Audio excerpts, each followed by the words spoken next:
Good morning. It's wonderful to be here. My name is Joaquín Zihuatanejo. I am a poet, a teacher, and a world champion slam poet, but my talk today begins with an 8 by 10 foot plot of dirt and my grandfather. My grandfather was a yard man. That means he would mow the front and backyards of people who lived in these far-off foreign suburbs, places like Mesquite, Texas, and Garland, Texas, places I didn't even know existed as a child because all I knew as a child was the shadows of downtown Dallas and the barrio of the Lower East Side where I was born and raised. My grandfather would leave before the sun would come up. He would come home long after the sun had gone down. I live in Texas. The sun's up a lot. So my grandfather would work 10, 12, 14, 15-hour days. He did this 6 days a week. For us, it was only one day he would not work. He believed that day belonged to someone else. My grandfather was not just a yard man, though. He was also a treasure hunter because he was mystified by the people who lived in these suburbs and the things they would do. Like they would take things they no longer wanted and put them out on the curb for anyone to have. Bicycles with flat tires and rusty chains, forget about it. A couple of patches, a little WD-40, good as new, mijo, fly like the wind, go! Televisions with broken antennas, young people, TVs used to have antennas on them. And when they would break, someone would put it out on the curb, my grandfather would take it, put it in the bed of his truck, bring it back home to our house, a little aluminum foil, a little duct tape, just someone holding it in just the right place. That someone was usually me. Stop, mijo, don't move, we got the Cowboy game, right there. But his most sought-after treasure, he would sometimes find these treasures beside the recycling bins when they would fill up entire boxes of books. And he would save these books from the elements, from the unforgiving Texas sun, put them in the back of his truck, bring them back to our home, and he would stock them on this little 2-tier shelf in the sala, in the living room, that leaned to the side because he found that shelf on the side of the road. And even though there were a lot of people living in my grandfather's house at any given moment, only one person in that entire house had to read all of those books. That one person was me. My grandfather made me read them out loud in English to him. My grandfather could understand and speak a little bit of English. I think he just chose not to because he was rather embarrassed of his Spanish accent. So here's how it worked. I had to read out loud to him in English, and he would critique me in Spanish. For those of you who don't know what the word critique means, it means yell at you. And if you've never been critiqued in Spanish, let me tell you something, it hurts your soul, So, because, sometimes I would just be going through the motions, just reading the poem to get to the end of the poem so I could go outside with the other mocosos and run the streets of the neighborhood. And he would get on to me, and he would say things to me like, mijo, if you don't breathe life into the story, how can I connect with it? If you don't lean into the words, how can I lean into your voice? So he was also my first teacher. I remember one time when I was much younger than every single person in this room, I actually mustered the courage to challenge my grandfather. I looked him right in the eyes and I said, Abuelo, why do you make me read all these stupid books? And I never forget what he said. I remember it like it was yesterday. He looked me right in the eyes and he said, mijo, this barrio, this neighborhood is surrounded on all sides by violence and crime and drugs and gangs. But when you're inside the poem, when you're inside the book, you are safe, and none of that can hurt you. And with those words, a spell was broken, and with those words, a life was saved, mine. So this first poem I want to perform for you all today, it's actually what the ancients used to call an invocation to the Muse. That's where you call a spirit that's already left this plane and gone on to the next existence to come back and breathe life and inspiration into the 100 of us and carry us through this journey we're going to take today. This is my invocation to the Muse, my first Muse, my last Muse, my every Muse. Because you see, when my mother could not raise me, and my father would not raise me, there was mi abuelo, my grandfather, who taught me everything I know about life, love, poetry, what it is to be a good man. And most of what I learned from him happened in this little garden beside our home. This is called Abuelo's garden. Bendito, bendito, bendito sea Dios. Los ángeles cantan y alaban a Dios.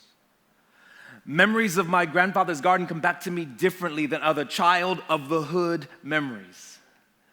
Memories of my grandfather's garden come back to me in well-water voices and deep chest hymns that begin as a gurgle deep in the belly and rise to the throat slowly.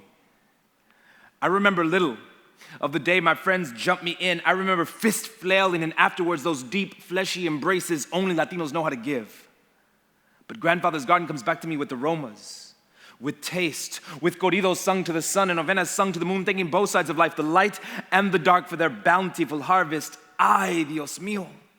All those nights we knelt together in brown earth, it was always about harmony, about balance, heed and tone deeply, thanking the life-giving soul for its gift, and I'd follow suit, carefully pulling up cilantro, manzanilla, hierba del manso, always making sure metal spade never touches fragile root. Sweet, ancient abuelito. How could I be anything but a poet after those moments we shared? Don't you see? In my grandfather's garden, chiles grew. In my grandfather's garden, children grew. In my grandfather's garden, poems rose from the earth like the twisted arms of La Llorona, desperately reaching out for her missing children. In my grandfather's garden, all of these things would rise slowly because beautiful things take time to bloom. In my grandfather's garden, all of these things would rise slowly like well-water voices, like deep chest hymns that begin as a gurgle deep in the belly and rise to the throat, slowly singing, always singing. Bendito, bendito, bendito sea Dios. Los ángeles cantan y alaban a Dios. Los ángeles cantan y alaban a Dios. Thank you. All right. That's the invocation of the Muse. Now the talk really begins. My grandfather's teachings led me to my career, which began as a teacher. And when I walked into my classroom for the first day, I thought it'd be a great idea to write a homework assignment for them on the first day. I'm old school like that. And the homework assignment was write a poem that will change the world. That was my homework assignment to my students, my first year teaching. And I remember one of my students, he mustered the courage to challenge me on that first day. And he said to me, where's your poem that will change the world? And I remember the thought that was running through my head at that exact moment was, damn. Because in fact, I hadn't written it yet. Flash forward, that same student, we were having this discussion in class, this circle discussion, doing this thing called Dear and D, where you drop everything, read, and discuss. We were using newspapers. And we were reading an article about how Darfur parallels Rwanda before it by several years. And he made a comment about how he felt about it. It was very brutal, but very honest. And it floored me. So I went home and I couldn't do anything. I couldn't think, I couldn't eat, I couldn't interact with my family because of what this kid said in class. So I did something in the middle of the night I don't do often. I turned on the TV and there was this documentary about the African elephant, and I watched it from beginning to end. And somewhere between what Marco said in class that day and what I saw on that television screen, it came to me. And I wrote that entire night for about 6 hours, didn't sleep, and I walked into class, and I had it in my hand, these 2 pages, and I remember one of my 9th grade students, Tori, early that morning, she looked at me and she said, ew, you look ugly.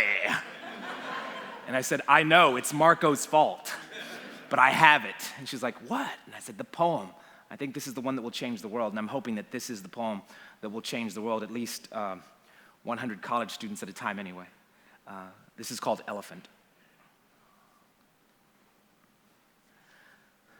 Sometime in April in 1994, armed Hutu soldiers entered a small school in Rwanda and opened fire on a classroom full of children. One of the survivors later testified that her best friend's last words were, please don't kill me. I'll stop being Tutsi. Somewhere in Africa, an elephant will stand at the foot of her lifeless calf for 6 days before being forcibly pulled away by the herd. Exactly 1 year later to the day, that same elephant will return to stand and mourn at decaying bones for another 3 days before once again being forcibly pulled away. This is more than metaphor. It happened. And I know nothing of what it is to lose a child. I know the image of this elephant and her lifeless calf happened on the other side of the world from me, but I know somehow I am connected to this. It was not long ago that the bodies of mothers and children fell from a waterfall in Rwanda by the thousands, how their arms and legs would fling about wildly as though raging against gravity. If you travel there today, you can visit a small school where the bones of 100 children slaughtered by Hutu soldiers still cower in each other's arms, the gray tattered garments giving way to the white beneath, not the skeleton, but the soul without blemish. And I am reminded of the young student who raised his hand in my classroom and said, What do I care about Africa? We got our own problems here. And to you, young man, I say there is nothing more deserving on this planet of your pledge of allegiance than that of a dying child with outstretched arms. You see, in my country, starving refugee children vied with monster truck racing for America's attention. And if I hear another one of those self-serving first-person perspective poems, I swear to you, the next time I touch a stage, I'm gonna scream, wake up. Wake up. Wake up for 3 minutes and 10 seconds, because no poet is greater than his best poem. And no individual is more important than the collective we that is mankind. When will we as a people realize that while we get lost in the drama of the new season of Survivor, 2,000 children die a day from AIDS in Africa? When will we as a people be at the end of our sit down and be quiet? When will we as a people finally stand up and be heard? And the 87 cents a day that I pledge to save one child's life just does not feel like enough. So tonight, I want to say something overtly poetic for the children of Africa. Something like, in Africa, they plant children in the ground and grow angels. This is more than metaphor. It happens. And somewhere in Africa, a mother will stand at the foot of a small white coffin for days before being forcibly pulled away by her people. Thank you very much.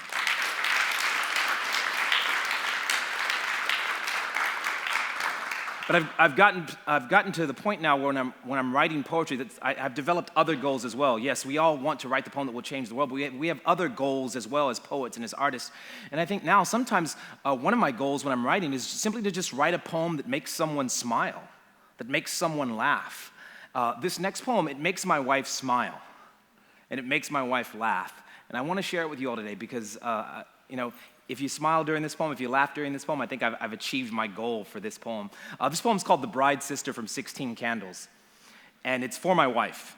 My wife and I were married very young. I was 19. She turned 21 3 days before we were married, and my wife thought it would be a good idea that night, the night of our wedding, to try alcoholic beverages for the first time in her life. And this poem is the story of what happened. On the night we wed, you said, pour me one more time than you should have. You turned into the bride sister from 16 Candles, all slur and stumble. You refused to take your wedding dress off. Because as you said between muffled sobs, I look so damn pretty. Why are you crying? Don't blame me. Blame Bartles. Blame James. They make alcohol that tastes like Kool-Aid. Hey, Kool-Aid. Oh, yeah, you said, mimicking the fat red pitcher we all came to love as a child. You kissed me hard in the mouth and pushed me by my face. Out of my way. It's my night, sucker. I played host to 30 of our closest friends while you inflicted love and destruction upon everything in your path like a beautiful bridezilla. Later that night, I saw you standing on the balcony alone. You were laughing. I approached you, put my arms around you. You leaned back on me, and I whispered in your ear, my wife. It was the first time in my life I'd ever said those words. Why are you laughing? I've been lifting my gown and showing my panties to anyone that walks by. It's funny. I'm sleepy. Take me to bed. I carried you to our bedroom, and you collapsed face down onto our bed, with and without grace, the most beautifully clumsy pile of lace the world would ever know. Thank you. When thinking back on what I've been able to achieve and how I've been able to excel as a writer, as an educator, as a performer, I think back on my sources of inspiration. And of course, that begins with my grandfather. And then I think when I moved from my grandfather for my source of inspiration, I moved to my wife and my daughters. But after that, I think my biggest source of inspiration, the thing that pushed me to achieve more, to strive for more, was my students. That I spent 7 years in my classroom teaching before I published my first book. And I want to dedicate this last poem of my talk to one of those students who walked in and just taught me a thing or two about a thing or two. So this is for her.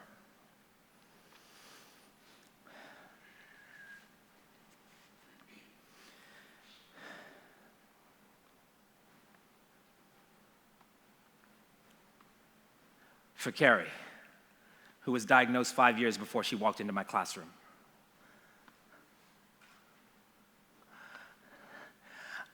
I have a neurological disorder known as Tourette's, but I've learned to live my life without regrets. You see, my life is more than a series of involuntary tics. I like to think of my muscles as drumsticks, and they beat to a rhythm called me.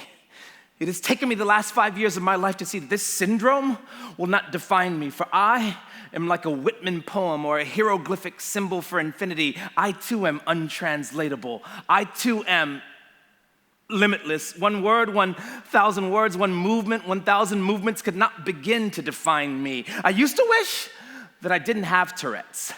Now, I wish that everyone had Tourette's. Because you see, I have to think very hard about what I'm about to say and imagine what a better world it would be if we all of us, had to think very hard before we speak. And if everyone in this room had Tourette's like me, only a few of you be diagnosed with Echolalia, a form in which you're forced to repeat everything that you hear. And to make your life more livable, I would whisper Shakespearean lines softly into your ear, just to hear you say things to me like, "Arise, fair sun, and kill the envious moon that is already sick and pale with grief. Thou hast made her far more fair than she." And to find the point where my voice ends and yours begins, people walking by will have to learn to read between the rhyme. Time after time, I laugh over common misconceptions. Because you see, this is more than just the cursing disease. But we're poets, you and I.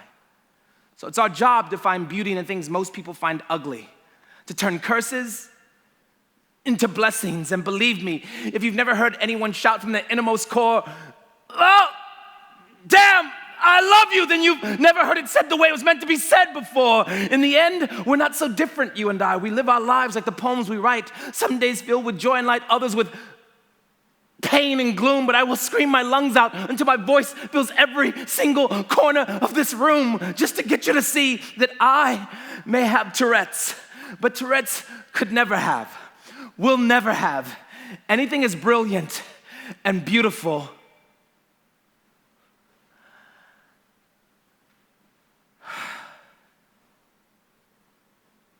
as me. Thank you all so much. Thank you.